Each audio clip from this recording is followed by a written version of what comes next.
Hello, welcome to the Six String Hayride podcast with Chris Wainscott and Jim O'Malley. Join us on a journey through the world of classic country music. We will be talking about murder, prison, love, death, trains, horses, dancing, drinking, guitar picking, and the all-time great albums of country music. Stay tuned. At the end of the episode, we'll be giving out recipes from the June Carter Johnny Cash Family Cookbook. And my partner Chris here is going to tell us what's on the hayride this week. Murder. It's been part of every civilization since before the dawn of recorded history. The killing of another may be driven by monetary gain, passion gone wrong, or the desire for justice. Sometimes the reason is nothing more than a sick son of a bitch making the decision to take a life. Songs about murder have been such a part of traditional music that a subgenre was named for them, murder ballads. Today, Six String Hayride will talk about some all-time classic murder ballads. We'll cover Marty Robbins' classic El Paso, but perhaps with a twist you haven't considered. The Louvin brothers will make an appearance with one of the oldest derivative murder songs, Knoxville Girl. You can hear us agree that Earl very much had to die, talk about the perils of cheating with your best friend's wife, the pain of unrequited love, and why Tom Dooley was bound to die. Along the way, we hope to entertain you and perhaps get you to see these old songs in a new light. So climb on board the cart and let's go for a ride. Stay tuned for the Cash Carter cornbread recipe at the end of the show. Okay, well, you can't talk murder songs without talking about the great Marty Robbins and the song that the man is going to be known for all eternity, El Paso. This is from September of 1959. It's been covered by a ton of people, up to and including the Grateful Dead, which little unexpected, but it really works. But with Marty Robbins, his signature song, it's really kind of sets the high bar for these murder type ballads. His record label had a problem with this as a single originally because it's over 4.5 minutes long. And in 1959, that's really long for any kind of radio play. This is also one of the first times where a record company and radio and an artist had any kind of debate like that. Nothing like this would happen again until the mid-60s with Bob Dylan, Like a Rolling Stone. And then in 1968, when the Beatles put out Hey Jude at a whopping 8 minutes. A lot of what really drives this song for Robbins musically is the timing. It's a waltz, a 3/4 time, and you get that urgency in it. It also made it a real popular dance hall number in the late 50s and early 60s, despite the storyline for the song, which is really, again, sets the high bar for these type of murder songs.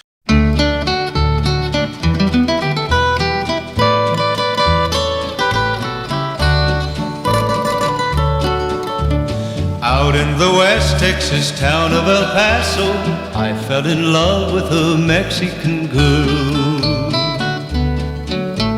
Nighttime would find me in Rose's Cantina. Music would play and Felina would whirl. We have a guy who is in love with a wicked woman, Felina, and a dashing stranger comes into the bar. And our hero is immediately insecure to the point of challenging the stranger to a gunfight. One night a wild young cowboy came in, wild as the West Texas wind.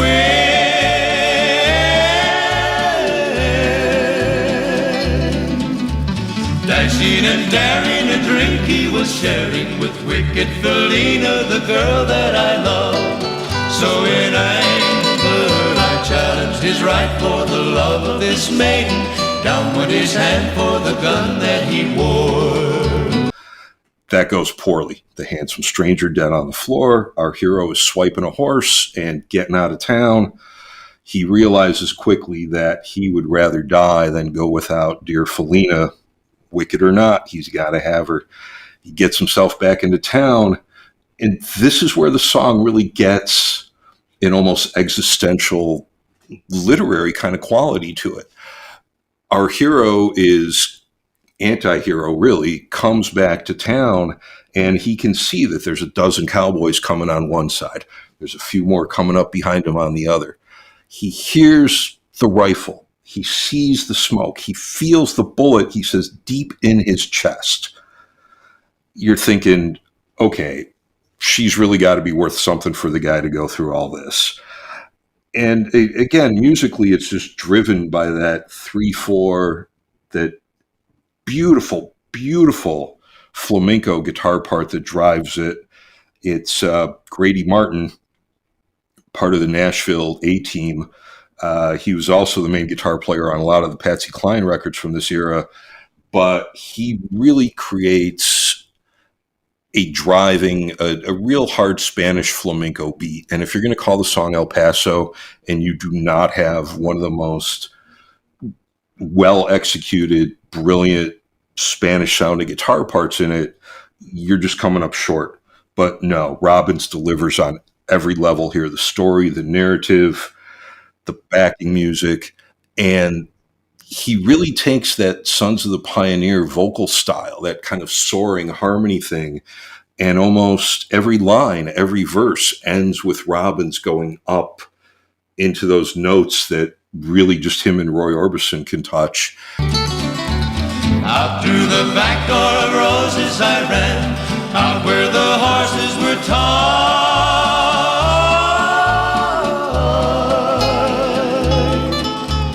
I caught a good one, it looked like it could run up on its back, and away I did ride. And you get that beautiful soaring background vocal, and yeah, it's straight out of Sons of the Pioneers. Listen to Tumbling Tumbleweeds or Cool Water, and you get that same vibe.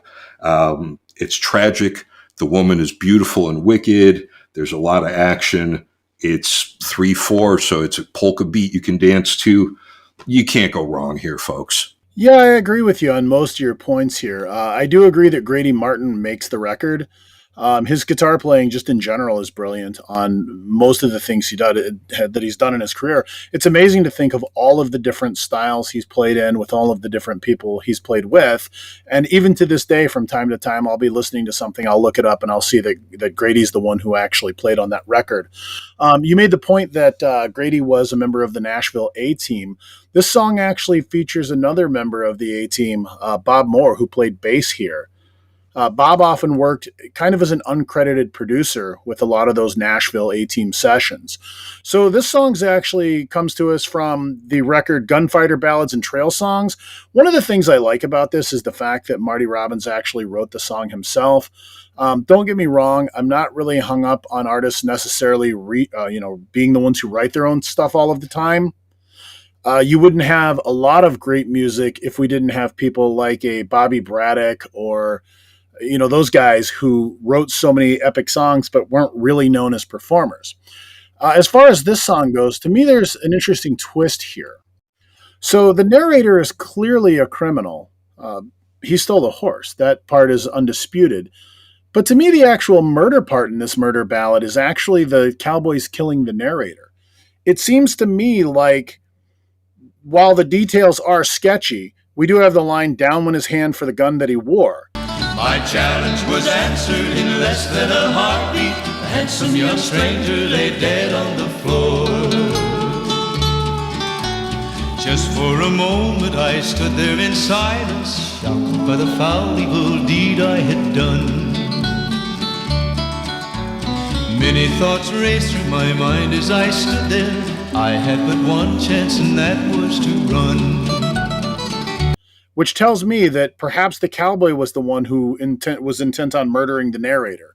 So it seems to me like maybe that was a fair fight, but the narrator was gunned down by the cowboys in cold blood as revenge. Interestingly, the character of Felina was actually based on a schoolmate of Marty Robbins's, Fidelina Martinez. You pointed out the Grateful Dead covered this song. I looked into it a little bit. They actually covered it 389 times. One night a wild young cowboy came in, wild to the West Texas weed. Dashing and daring a drink he was sharing with wicked Felina, the girl that I love. So in anger I challenged his right for the love of this maiden. Down went his hand for the gun that he wore. This was not a minimal part of their repertoire. It was pretty major. I'd also like to point out that, you're right. The song came in at 4.5 minutes. The record label was so nervous to put it out as a single that what they actually did is they had an edited version cut down to right around 3 minutes. And yet, as it turned out, almost every radio station, they preferred to play the longer version. So that says something about the music, because obviously that would be what you would edit out more than anything else to cut a song down. It's just the musical breaks. Also, something that's maybe not as well known today in the music industry because it doesn't really seem like it happens as much, but this was definitely a thing for many, many years, decades. Sequel songs were a big part of the music industry, and Marty Robbins actually wrote two sequels to El Paso. There was Felina from El Paso and then El Paso City, both of which were done by him several years after the original. I want to say that Felina from El Paso is 1966 and El Paso City was 1976. But it seems like there was obviously some intention to squeeze out every last bit of juice out of the hit that El Paso was. But I actually think that El Paso City is a pretty good standalone song in itself. So what do you think, Jim? Well, yeah, Chris. I mean, we pretty much agree on why we love the song. It's for both of us a song that we've been hearing since we were little kids. And then as adults, we got that kind of weird bonus of hearing Bob Weir and the Dead do this a lot of times with varying degrees of success, as a live improv band. But that's kind of the beauty of it. Back in El Paso, my life would be worthless. Everything's gone and like nothing is left. But it's been so long since I've seen the young maiden. My love is stronger than my fear of death. I saddled up and away I did go, riding alone in the dark.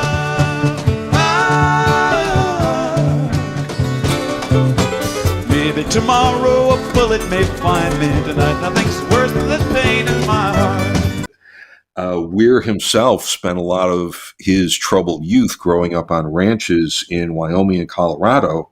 In fact, met his songwriting partner, John Barlow, in that setting. And really, it was Weir's love of this type of music that kept this a real vibrant part of the Grateful Dead catalog. They would do Big River. They would do El Paso. Weir himself wrote a song called Mexicali Blues, which is kind of a generic version of these sorts of cowboy songs. And it really kept Marty Robbins' music alive for a lot of an audience that you would think, would never go in Mr. Robbins' direction. And they loved the song. Absolutely. Something else that's interesting about that is that, so you make the point that a lot of people might not typically listen to Marty Robbins who would listen to, the Grateful Dead. And there's a lot of truth in that. But also I think that there's probably also a lot of differences in the way that Marty Robbins himself is perceived by his audience at the time. Because to me, there are multiple Marty Robinsons, right? There's the white sport coat and a pink carnation Marty Robbins, and Devil Woman Marty Robbins are nowhere near El Paso or Big Iron Marty Robbins. They're just not. And I like the fact that he was able to evolve throughout his career, like so many great artists do. There's also something that neither of us talked about earlier that we should probably talk about now, and that's that this song actually contains a really neat literary effect where the first portion of the song is actually told in the past tense. One night a wild young cowboy came in, and then eventually, midway through the song, it switches to present tense. Maybe tomorrow a bullet may find me. Tonight nothing's worse than this pain in my heart. And at last here I am on the hill overlooking El Paso. I can see Rose's cantina below. My love is strong and it pushes me onward. Down off the hill to Felina I go. All of a sudden it's here I am on a hill overlooking El Paso. So that I think is a really interesting thing that Robbins obviously did intentionally. Oh, absolutely. And then you get to the end and you realize, again, it's this real kind of existential, surreal thing because the guy's dead. And it's kind of the story coming out of his last breaths, that idea of right before you go, your life flashes before your eyes. And this is what he's thinking on his way out of this world. I see the white puff of smoke from the rifle. I feel the bullet go deep in my chest. From out of nowhere, Felina has found me, kissing my cheek as she kneels by my side. And you're right, as a testament to Robin's songwriting, it's really brilliant. And it's something that has come up in films a lot, where you go through a journey with a character and boom, you get to the end and you find out it's the stories coming from beyond the grave, so to speak. And it's that idea you bring up of, Robbins as a songwriter and then compared to separate songwriters, writing for singers, that very common in this late 50s, early 60s era. In Nashville, you have Boudleaux and Bryant, the husband and wife team that write so many of the Everly Brothers hits. And then you have Carole King and Jerry Goffin, all the people in the Brill Building up in New York. It's nice when you have somebody that's from that sort of troubadour tradition of writing their own songs, playing their instruments, singing their own songs. But let's not forget these teams of people that had the love of music, the love of language, and the exceptional skill to just crank out hit after hit. And a song is good because you can give it to any singer, and the power of the composition, it's just going to come out. And Chris, that's something we've heard time and time again in music. Well, yeah, and it's interesting because even the songwriter that I mentioned earlier, Bobby Braddock, if you take a step back and you look at his work, you have everything from "He Stopped Loving Her Today" by George Jones to "I Want to Talk About Me" by Toby Keith. There's just such a dichotomy there, and those are the kinds of things that we'd be missing if everybody did all their own songs. And that's why I said earlier, I try not to get too hung up on that aspect of things, but I do think it's an important reminder that while not everybody has the talent to write their own songs, even those who do know a good song when they hear it, and they're not so caught up on doing only their own material that they'll pass up on greatness from the likes of Harlan Howard or Dallas Frazier or any of those guys. Yeah, absolutely. And the other kind of point of debate here is the ethics in the song.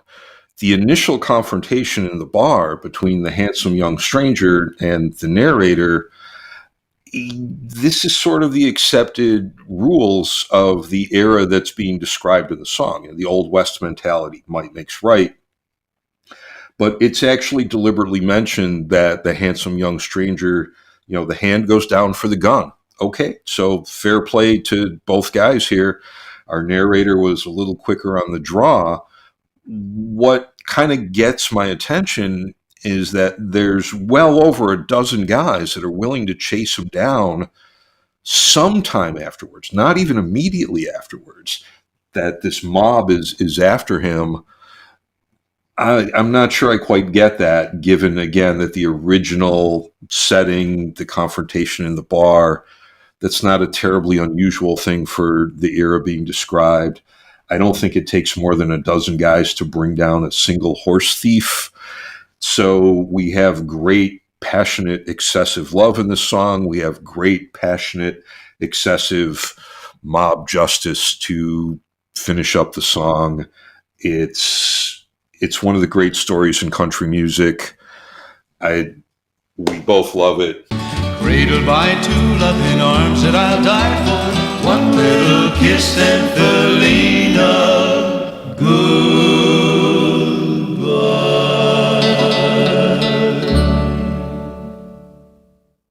So Chris is taking us into Knoxville Girl. This is the Louvin Brothers from 1956. The Louvin Brothers are really known for the beautiful sibling harmonies and a lot of tales of woe and death and tragedy. And Chris is really the expert on these guys. What do you got for us, Chris? So let's talk about Knoxville Girl by the Louvin Brothers. The song itself actually comes from an older 19th century Irish ballad called Wexford Girl, You'll also hear it under several different names. It goes back actually to the 1600s. It's the murder of a lady by the name of Anne Nichols in 1683. Although obviously the Louvin brothers is a retelling since it's now set in Knoxville, Tennessee. Um, you mentioned the harmony of the Louvins.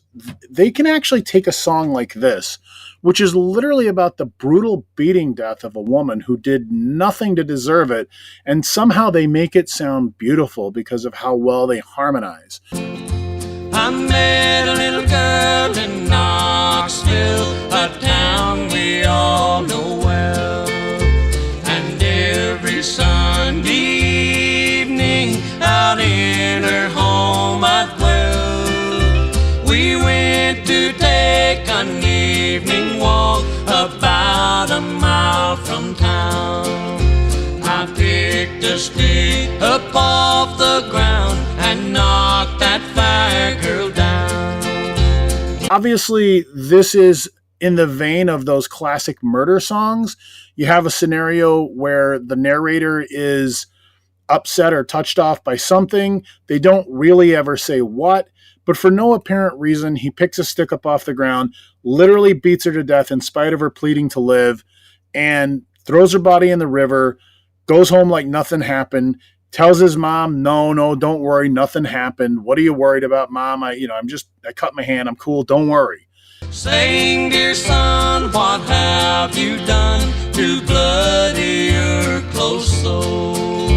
I told my anxious mother I was bleeding at my nose. But, of course, he gets caught. They always get caught. Now, the interesting thing to me about these songs where they get caught is that, like most of the songs in this genre, the narrator, of course, winds up being very remorseful. But the remorse doesn't appear to come as a result of the crime he's committed. He just is remorseful that his friends can't bail him out of jail. He's remorseful that he's going to have to actually do the time for doing the crime. He's remorseful that he has to atone for his sins. He's not remorseful for committing the sins in the first place. Like flames of hell around my bed and in my eyes could see. They carried me down to Knoxville and put me in a cell. My friends all tried to get me out, but none could go my bail. Yeah, I think you're right. There's a real history of these guys and these type of songs. Tom Dooley's another one where the guy's just an ass. And it comes down to this weird incel thing of marry me or I'll kill you, or I'll kill you, why didn't you marry me? Or the guy doesn't even really know what he wants. It's just kind of nuts. And the Louvin brothers' delivery, Chris, I mean, you're right with the vocal. It's very much like the Everly brothers, where you're not sure if that second voice is really a second singer or is it more of a shadow. And the blend, it's just perfect. David Crosby used to say that he learned to be a great harmony singer accidentally because he wasn't sure that the Everly brothers or the Louvin brothers were actually two guys. And he tried to teach himself to sing both parts at the same time. So clearly this is a vocal style that's really unique. If it's stuff like this that led David Crosby to be a good harmony singer, you'd be a fool to argue with the quality of the singing and the way they arrange the vocals.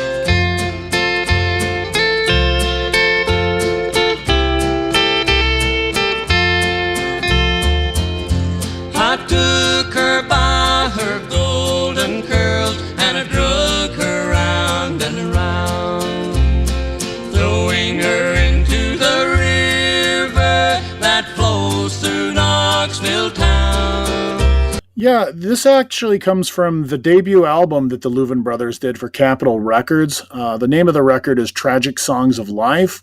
Now, I do say debut album for Capitol Records. It is important to note that these guys had been recording for a number of years prior to this one coming out. But they had multiple contracts before they signed with Capitol. The song actually went to number 19 country, and the reason that they actually recorded it was because for years it had been the most requested song at their live performances. The audience just couldn't get enough of it, and I guess eventually someone somewhere, probably Ken Nelson at Capitol Records, did the math and figured out, well, if everybody wants to hear it, let's give them the chance to buy it. Now, we both talked about the fact that this is very much in the vein of the murder ballads and songs about death that come from across the pond with Ireland and Scotland. But there's actually kind of an Americanized version of this as well.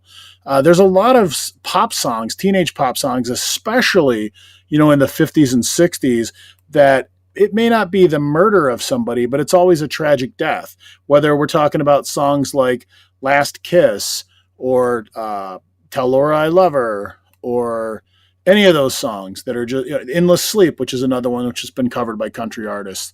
There's a lot of songs like that. So I think the topic is always something that's been popular with music audiences. It's just that it seems like there's a more sanitized version that you get in the, oh no, a tragic accident has happened because the car is stalled on the train tracks, versus, I don't know, it's a stick, I picked it up, I killed her, what do you want? I held her close, I kissed her our last kiss. I found a love that I knew I would miss. But now she's gone, even though I hold her tight. I lost my love, my life that night.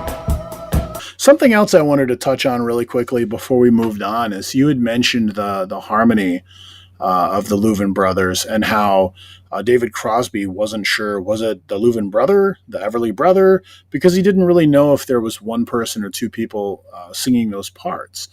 And I know of at least one instance in which the Louvin brothers actually switch parts when they get to the chorus of a song, where the brother that's been singing lead suddenly comes in way higher to sing harmony, while the other brother comes in right in the place where the original lead singer was. So these guys could just do magic with their voices. It's amazing to me that these guys went through multiple recording contracts before they finally signed with Capitol. The other labels that missed out, boy, did they miss out. They didn't realize they had magic in the room when they were trying to tell these guys what they should do instead of just letting them do what they knew how to do best. I'm here to waste my life away down in this dirty old jail, because I murdered that Knoxville girl, the girl I love so well. You're right that it's an old Scottish-Irish tune. A lot of these murder ballads come from those particular countries and cultures. It's kind of common to those places that you have youthful tragedy, youthful death, a lot of anger and romance being confused for each other. And then you get that tradition, like with songs like Whiskey in the Jar, where the name of the town or the name of the person can change depending on the musician that's playing the song and whatever town he or she happens to be from. If you're from Galway, if you're from Wexford, if you're from Knoxville, you're mostly going to drop in the hometown as the reference point of these things. It makes the story and the sadness of it connect a lot more with the audience. Oh, Willie dear, don't kill me here, I'm unprepared to die. She never spoke another word, I only beat her more, until the ground around me within her blood did flow. Aside from the vocal arrangement, I think this kind of subject matter, the gruesomeness of it, the random violence of it, makes its way into some of the more clever songwriting in the rock and roll era. You don't get Warren Zevon doing Excitable Boy unless there's records like this that came before it. He took little Susie to the junior prom. Excitable boy, they all said. Excitable boy. And he raped her and killed her, then he took her home. language is just really simple. And I think, like Chris said, along with the singing, that's part of the beauty of it. It almost reads like a newspaper article or a true crime report. You know, I took the girl down the road. I beat her with a stick. There's no prettying it up. There's no metaphor. There's no symbolism. It's just, I beat her with a stick. There was a pool of blood at my feet.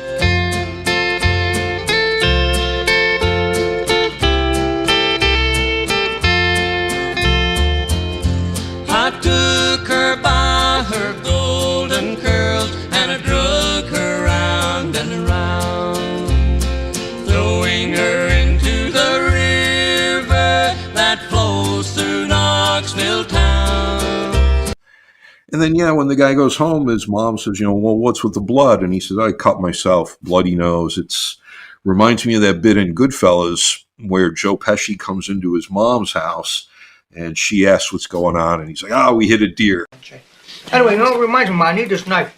I'm gonna take this, it's okay? Okay, yeah. I just need it for a Bring little it while. back, though, you know. Well, the poor thing, you know, I hit him in his, we hit the deer in his paw, what do you call it? The paw. The paw, his foot. the hoof. The hoof got caught in the grill, Oh. I gotta hack it off. Ooh. Ma, it's a sin, you gotta leave it there, you know, so. Well, you know, sometimes you hit a deer. Sometimes you kill the beautiful woman down the road that you should have married.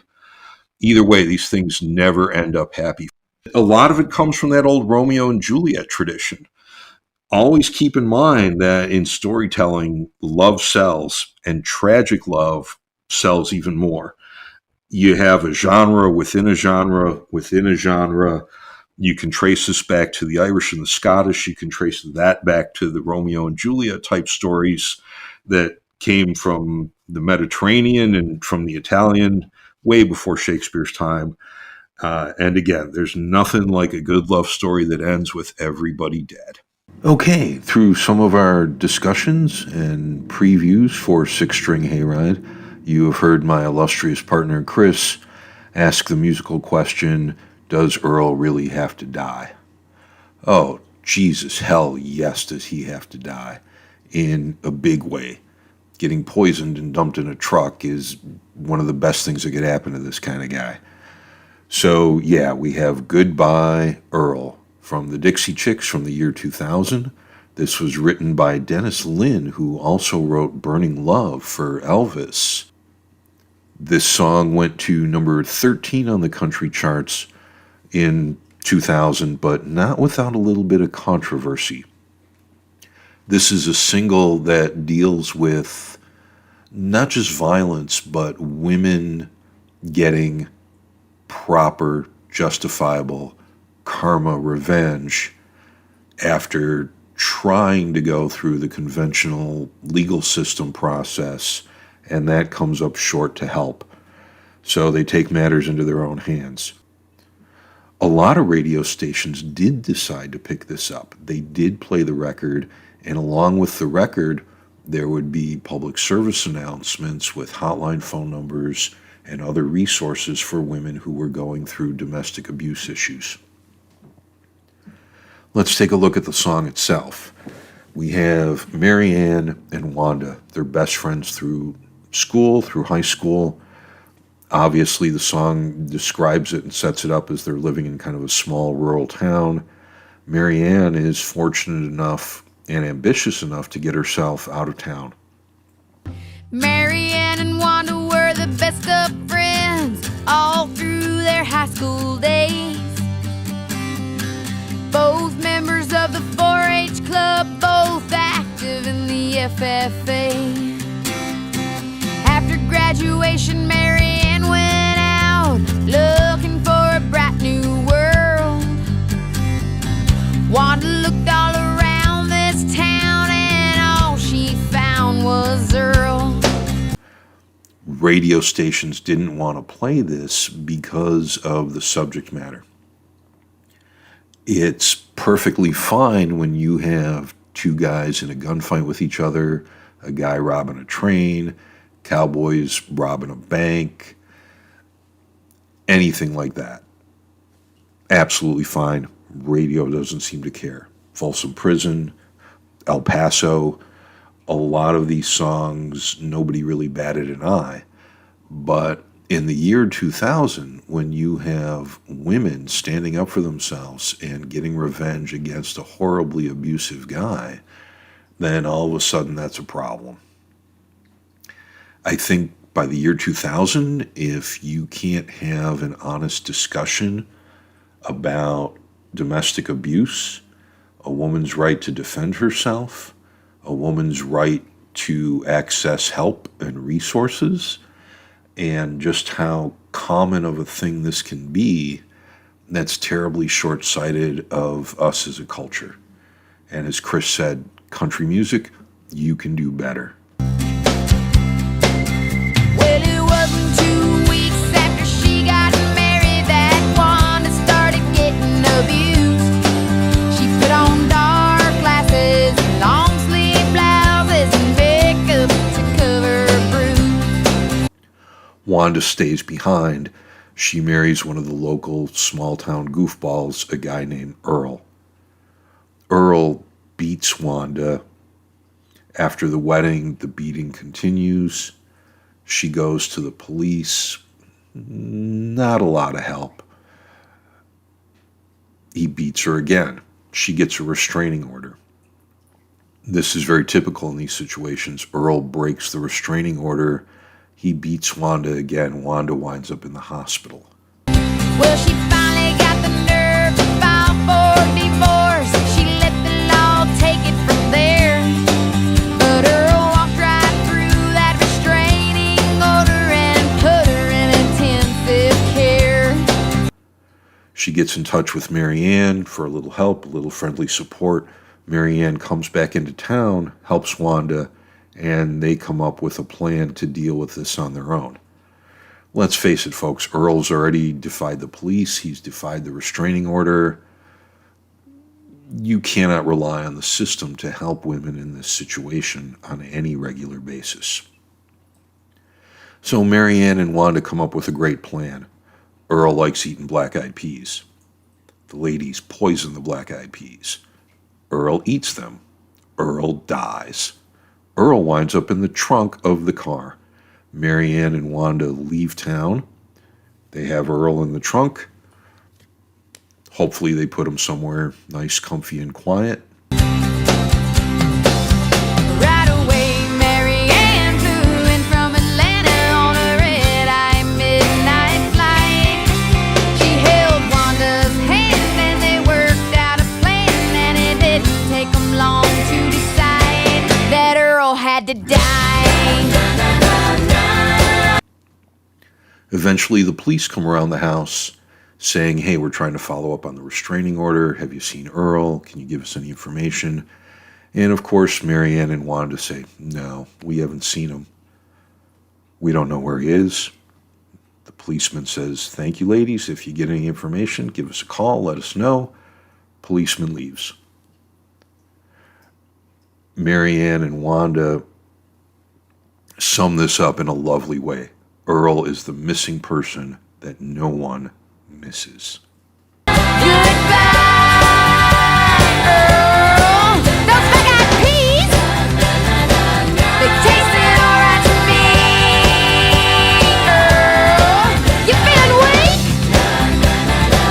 Why don't you lay down and sleep? Earl, ain't it dark? Wrapped up in that tarp, Earl. And really, guys like this, the best we can hope for is that they wind up poisoned and in the trunk of a car somewhere. Domestic abuse is a real serious issue. Like we had discussed, radio stations were hesitant to play the record, hesitant to deal with the issue straight on. But again, gunfights, horse wrangling, bank robbing, alcoholism, moonshine making, all that stuff is considered part of the heart and soul of country music. So all of a sudden, women sticking up for themselves is going to be a controversial issue to get into? Absolutely not. It's a domestic issue. It's a health issue. It's a woman's issue. It's an issue that everybody should care about, because harm to your fellow humans without any cause of self-defense or anything like that is just an awful thing, needs to be confronted. So the Dixie Chicks in the year 2000, with their record Goodbye Earl, they took this head on. They did a fantastic job. I would love to see more records like this. Nice job by the Dixie Chicks. So you mentioned that the song was written by Dennis Lind. He actually wrote a series of songs about Earl. The other one that I'm, I guess not overtly, but at least a little familiar with is Queen of My Double Wide by Sammy Kershaw. Now this song was actually recorded for an unreleased album by a band named Sons of the Desert. They never did get around to releasing it in any format as far as I am aware. So the Chicks then included it on Fly, which was their follow-up to their breakthrough, which is Wide Open Spaces. Of course, it seemed like they ruled the airwaves at that time.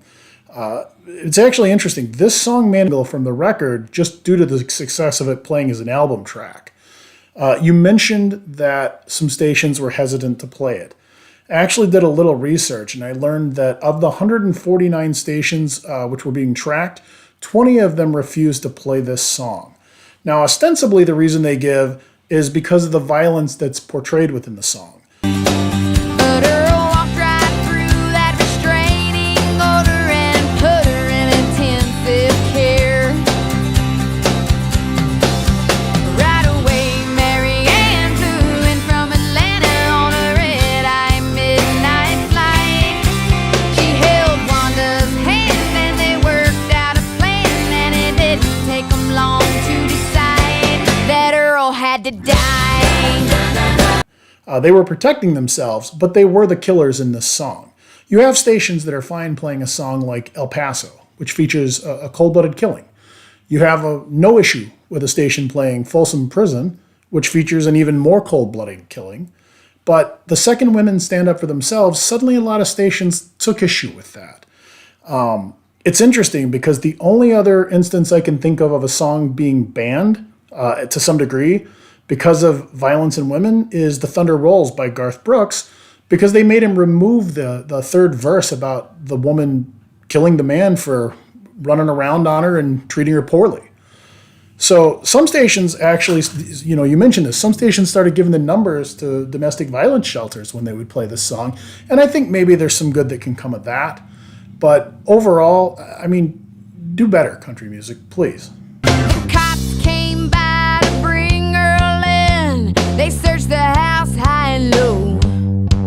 Then they tipped their hats and said, "Thank you, ladies. If you hear from him, let us know."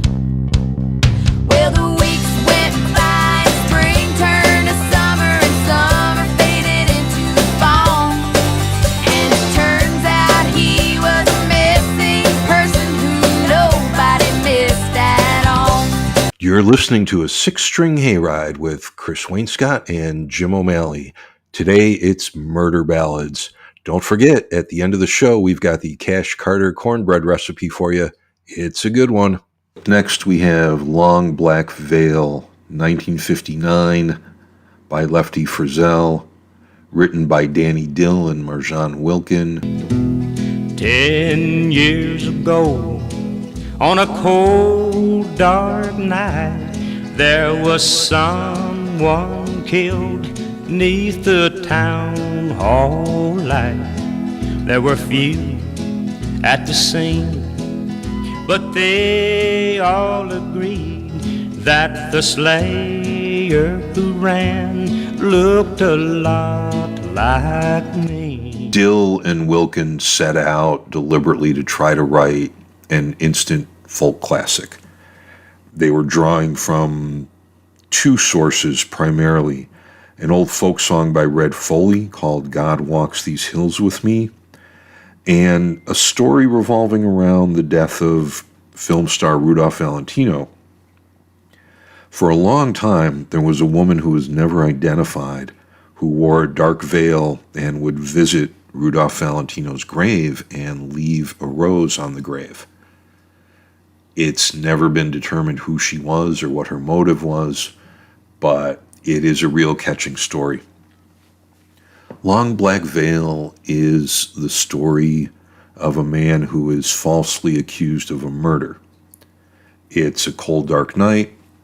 He's outside. There's very dim kind of streetlight view, and nobody can really properly identify the killer, but the song tells us that it looked a lot like the narrator. The narrator is arrested. He's brought before a judge. The judge is pretty straightforward with him. Look, man, if you were somewhere else, you won't die for this crime. It turns out that the guy has an alibi, but for a variety of very deeply emotional and ultimately tragic reasons, he will not say where he truly was and what he really was doing. The judge said, son, what is your alibi? If you were somewhere else, then you won't have to die. I spoke not a word, though it meant my life. I'd been in the arms of my best friend's wife. He was in the arms of his best friend's wife, and he refuses to bring that up in court. His love for this woman is such that he will not out their secret. He will not dishonor her. He will not leave her to be a victim of scorn and ridicule and malicious gossip in a small rural town. And her husband, he mentions, is his best friend. So he's also maintaining a code of silence in some sort of self-appointed noble kind of fashion, that he's not going to let his friend suffer either, knowing that his wife was fooling around on him. Again, very noble, but very sad and tragic. We get through the song and we wind up feeling sorry for the narrator here, for the victim, even though he is in an improper adulterous relationship with his best friend's wife. It still comes off as sad and tragic, and the listener feels a lot of sympathy for these characters. Now, in 1959, for Lefty Frizzell, this was a real big deal. He had mostly been doing more quicker, honky-tonk dance kind of numbers. This was a real departure for him, and it charted at number 6. So sometimes a great artist can really take a step outside their comfort zone and still come up with something that is just straight up masterpiece. Long Black Veil is one of those songs that is deeply ingrained in the American music catalog. I think it's one of the more brilliant of the tragic folk murder ballads. Real sympathetic characters, really difficult, sad situation. Again, you have a guy who's wrongly accused of murder, and he can get himself out of it. But to do that, he has to ruin the woman he loves and his best male friend. And he stays tight-lipped, mouth shut through the whole thing. He will not give these people up and have them suffer for the affair that he was carrying on. This song, a testament to its greatness, is the amount of people that have covered it. It's extraordinary. You have the Kingston Trio, Johnny Cash, Rosanna. The band played this song, a tragic, old-timey murder ballad, as part of the music at Woodstock. She walks these hills in a long black veil. She visits my grave where the night winds wail. I think that speaks to how great the song is. I think it speaks to the band in terms of their willingness to put something that's a bit of a curveball on the audience. And I think it's a compliment to the audience, too, to absorb something like that in the middle of a very hedonistic 3-day straight-up rock and roll festival. You also have Bill Monroe doing this. You have Mike Nesmith, Jerry Garcia, and the Wolf Tones, a great Irish band. I think one of the best versions of this in recent years is by another Irish band, the Chieftains. The Chieftains did a cover of this in the 1990s with a little help from Mick Jagger and Keith Richards. For a long time, my personal opinion of Mick Jagger has been that he kind of stopped being a proper singer and became a guy who is really good at yelling musical things in football stadiums. That opinion of him could not be more wrong here. On this track, where he and Keith and the Chieftains take on Long Black Veil, the vocal is haunting, disturbing, sad, tragic. It's full of emotion. It is Mick Jagger at his best, living up to his reputation as one of the great singers of his era. Well, the judge said, son, what's your alibi? If you're somewhere else, well, you don't have to die. And I spoke not a word, though it meant my life. I'd been in the arms of my best friend's wife. And then, of course, you have the Chieftains, who just dive right in and really make a masterpiece out of the arrangement. The song itself is an embodiment of that old literary trope, it's a dark and stormy night. It really is. And the way the Chieftains open it, it's so haunting. It's so spot on accurate that as you're listening to the musical introduction they come up with, you're literally hearing wind, rain, you're seeing the fog, you're seeing the darkness, you are tripping over the gravestones.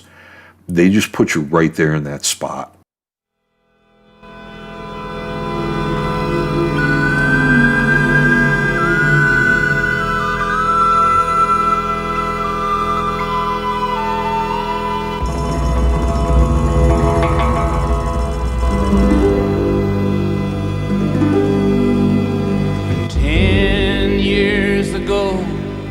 On a cold, dark night. The musical arrangement that they come up with carries through the whole song. It is absolutely perfect. Personally, this is my favorite version of the song. And again, Mick Jagger just surprises the hell out of everybody with an incredibly brilliant performance.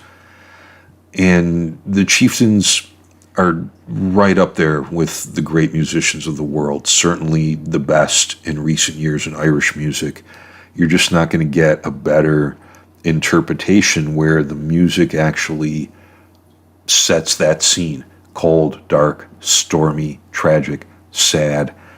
They are just right there. It's brilliant. Few songs that really pack the emotional punch of Long Black Veil.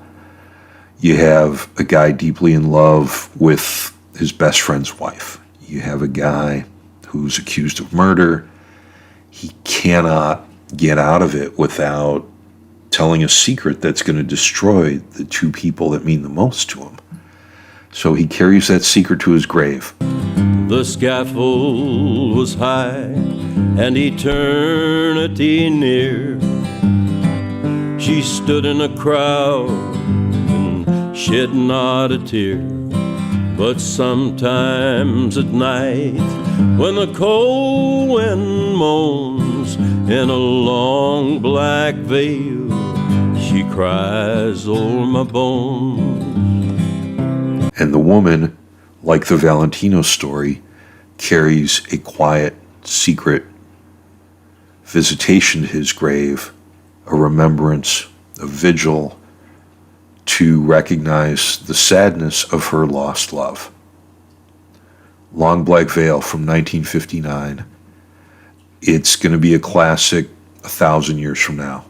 And if this song does not move you in some way, it is entirely possible that you just can't be moved. Yeah, so I think you make a lot of really good points there, Jim. So, as you mentioned, the song tells the story of a man who's accused of murder. And all he has to do to free himself is give an alibi. But because of what that alibi is, he just feels trapped and remains silent. He's not willing to say what he would need to say to free himself because of the consequences that would result from that. The judge said, son, what is your alibi? If you were somewhere else, then you won't have to die. I spoke not a word, though it made my life, for I had been in the arms of my best friend's wife. So, to me, one of the interesting questions that I kind of reflect on when I'm listening to a murder ballad, or even the teenage death songs that we discussed earlier in this episode, is who's at fault for the killing? And in this one, it really seems to me like it's not a traditional murder per se. I mean, of course, there was a murder. Somebody that we don't know and that is not really introduced in the song was murdered at the beginning of the song. But the death that the song really reflects on is the death of the narrator. Because of the stigma that would be placed on her for doing so, he's just not going to do that. Now, as far as the actual, I guess, more technical aspects of the songs, I really love the haunting quality of the vocal here. I mean, you're right. This is a clear departure from what Lefty was traditionally doing. She walks these hills in a long black veil. She visits my grave when the night winds wail. Nobody knows, nobody sees, nobody knows but me. This song it's miles apart from most of his other work. And I really enjoy how it's just so simple and clean compared to so many songs from this era. You mentioned that the song did go to number 6 country. That's actually his highest charting record in 6 years at this point, and it's the last song he ever put on the charts. You mentioned a lot of covers. There's another really interesting one that intrigues me, and that's that the band Nazareth has covered this. She walks these hills in a long black veil.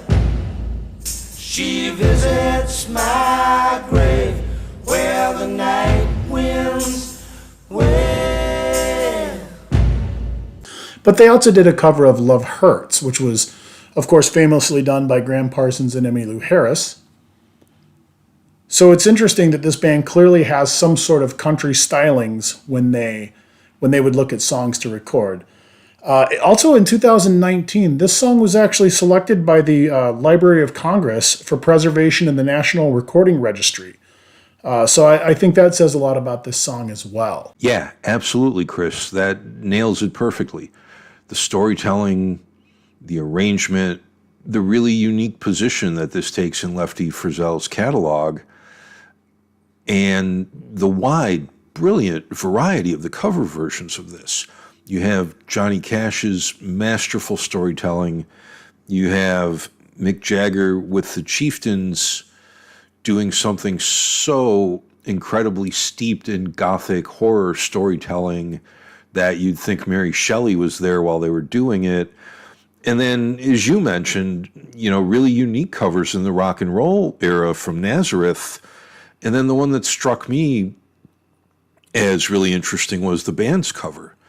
So, yeah, Long Black Veil, Lefty Frizzell, Johnny Cash, and a host of brilliant musicians touching one of the all-time classics in the American song catalog. Nobody knows, nobody sees, nobody knows but me. Nobody knows, nobody sees, Nobody knows but me. Well, now it's time to talk about what is probably the single most popular and well-known murder ballad, good old Tom Dooley. This song was made insanely popular in 1958 by the Kingston Trio, and more than Marty Robbins and his sequel songs to El Paso, these guys just milked the bejesus out of this thing. It was even on their Christmas record. Yep, Tom Dooley killing his girlfriend. Yeah, what the hell, put it on the Christmas record. I'm sure you can slap a little mistletoe on it and just slide right by. So again, from 1958, the Kingston Trio. You also have really good versions by Steve Earle, and you have a lot more accurate versions by both Doc Watson and the Grateful Dead. Hang your head, Tom Dooley, hang your head and cry. You poor Laura Foster, and you know you're bound to die.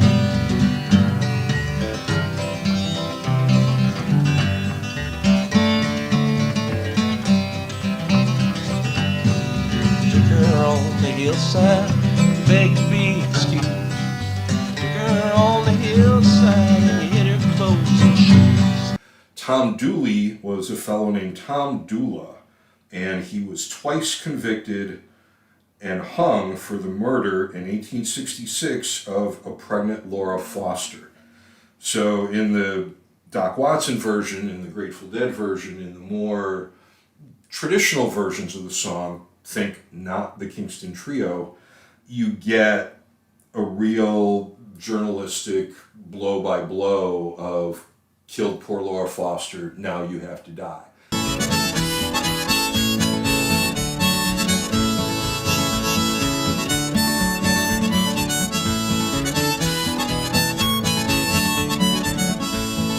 Hang your head, Tom Dooley, hang your head and cry. You killed poor Laurie Foster and you know you're bound to die. You left her by the roadside where you begged to be excused.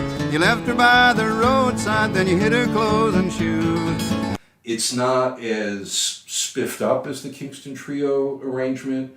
It's more, actually it's a lot more like Knoxville Girl, and that it's just kind of brutal, to the point.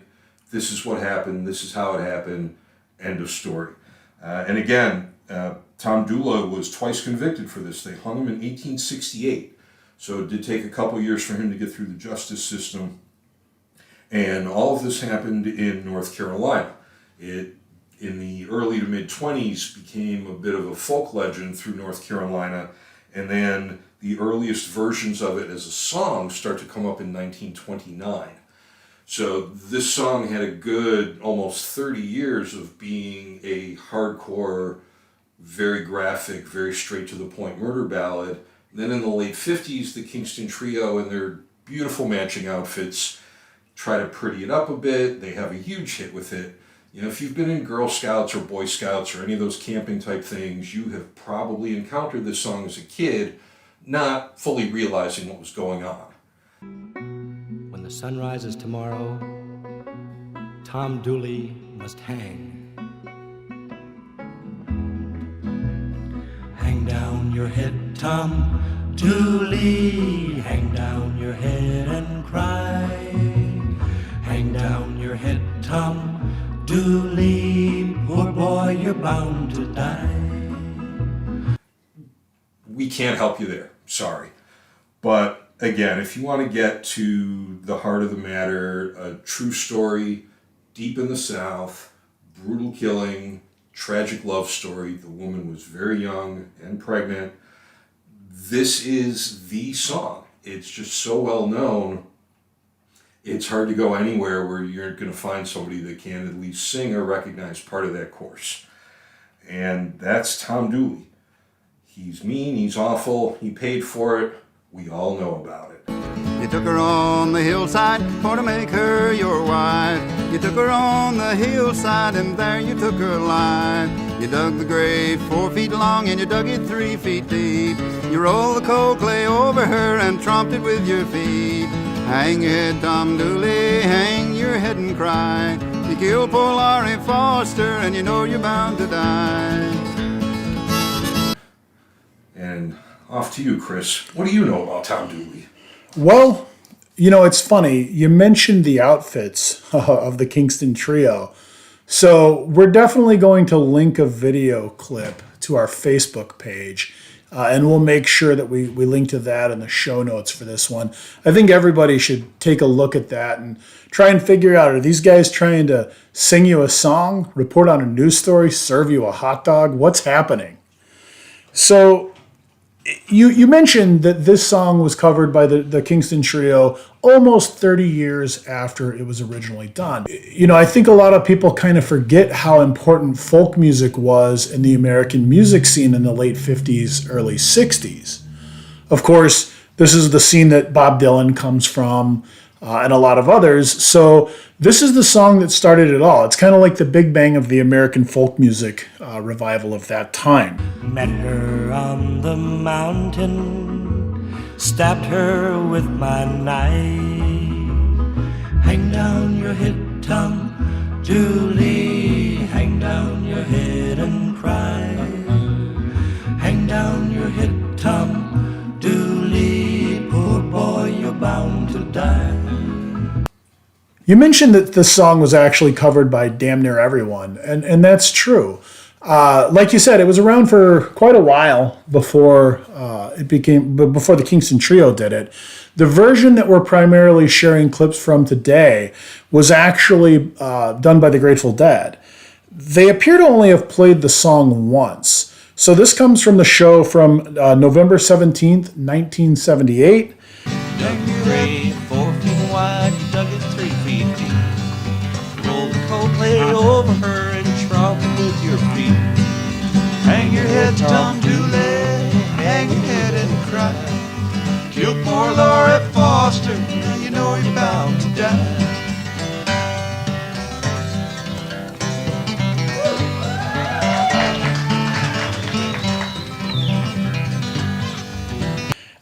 For those of you who may be familiar with the Dead live, there's something about this version that actually really amused me, and that's the fact that you can hear Bob Weir try to come in on the chorus at the wrong spot early on, and then for the rest of the song, he waits for Garcia to start, and then he jumps in. He never again tries to figure out where he's supposed to come in at. Hang your head, Tom Dooley, hang your head and cry.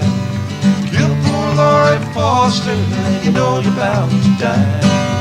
Hang your head, Tom Dooley, hang your head and cry. Kill poor Laura Foster, you know you're bound to die. Overall, though, I would say this is a great song. I think a lot of people should familiarize themselves not only with, I suppose, the Grateful Dead's version and the Kingston Trio version, but this is one where if you're really interested in learning about this music and where it comes from, go back and try and find some of the earlier versions and some of the covers. You're not going to be disappointed.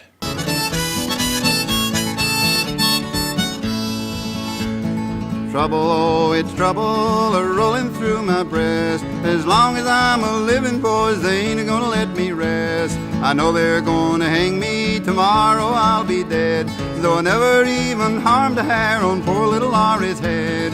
Hang your head, Tom Dooley, hang your head and cry. You killed poor Laurie Foster, and you know you're bound to die. This week's recipe is from the Johnny Cash and June Carter Family Cookbook, and it's the Cash Carter family recipe for good old-fashioned cornbread. Whether you're on the run from the law or sitting in the house on a rainy day, there's nothing like a big warm hunk of cornbread to keep your belly happy. For the Johnny Cash June Carter family cornbread recipe, you will need 2 cups of self-rising cornmeal mix, or 1 1/2 cups white cornmeal, 1/2 cup all-purpose flour, 2 teaspoons baking powder, and 1 teaspoon salt. You will need 3/4 cup of shortening. You will need 1 1/2 cups of whole buttermilk and 1 large egg. You will also need 1 tablespoon of vegetable oil, 3 tablespoons finely diced yellow onions, 2 tablespoons finely diced jalapeno pepper, 1/4 cup of shredded, sharp white cheddar cheese. Preheat your oven to 450 degrees. Place the cornbread mix in a large bowl. Stir with a whisk. Add 1/2 cup of the shortening, and using a fork, cut the shortening into the mix until small clumps form. Stir in the buttermilk, the egg, and the vegetable oil. Mix well. Fold in the onions, the jalapenos, and the cheese. Place the remaining 1/4 cup of the shortening in a medium well-seasoned cast iron skillet or an 8 by 11 inch baking pan. Place the skillet in the oven for 5 minutes or until the shortening bubbles and cooks the cornmeal batter when a drop is spooned into the skillet. Carefully remove the skillet from the oven and slowly pour the batter into the hot skillet. Return the skillet to the oven and cook the cornbread about 30 minutes until the top is golden brown and a toothpick inserted in the middle comes out clean. You are going to love this. Well, folks, that was Murder Songs. We started with Marty Robbins' El Paso, A Man in Love, A Man Doomed to Die Because of Love. Then we did Knoxville Girl by the Louvin Brothers, the sweet harmonies, the sad story, the violent murder, and again, the beautiful harmonies. We said goodbye to Earl because violence against women is just not ever acceptable. Get a little poison in those black-eyed peas, get them in the trunk of the car, the ladies live happily ever after. I like that story. And of course, Long Black Veil, the gothic horror classic in American music, done by so many great artists over the years. And Tom Dooley. Kingston Trio took kind of a lighthearted approach to this one. It became a real popular campfire song, but Doc Watson and the Grateful Dead, in their separate versions, really got to the heart of the matter and stuck more to the kind of journalistic or the straight folktale version that came out of the Carolinas based on the original crime. Yeah, I have to agree with you on all of those points, especially regarding Earl. Indeed, goodbye, Earl. Nobody's going to miss you. Nobody's ever going to miss you. Nobody cares at all. I really hope that those who have been listening to the podcast to this point, the clips that we present here are enjoyable in and of themselves, but please do yourself a favor. Go look for these songs, find them, listen to the additional clips that we played, find those songs. Let this inspire you to go out and learn more about murder than you ever thought you'd want to know. The whole point of doing a project like this is to try and present these songs that have been a part of our lives for so long for Jim and myself to the public at large. And again, to hopefully give you an interesting way to think about them, but to inspire you to actually dig into this music on your own. I guess to give a little bit of a background to myself, one of the things that I did early on in my personal musical journey is I would listen to a lot of artists like, for example, the Rolling Stones. And then as I started learning more about the Stones and reading more about the Stones, I learned that they were influenced by a group of musicians prior to themselves, mostly the American bluesmen. So I went back and I started listening to that music. And then I started learning about the earlier versions of that and when the blues migrated from the Delta.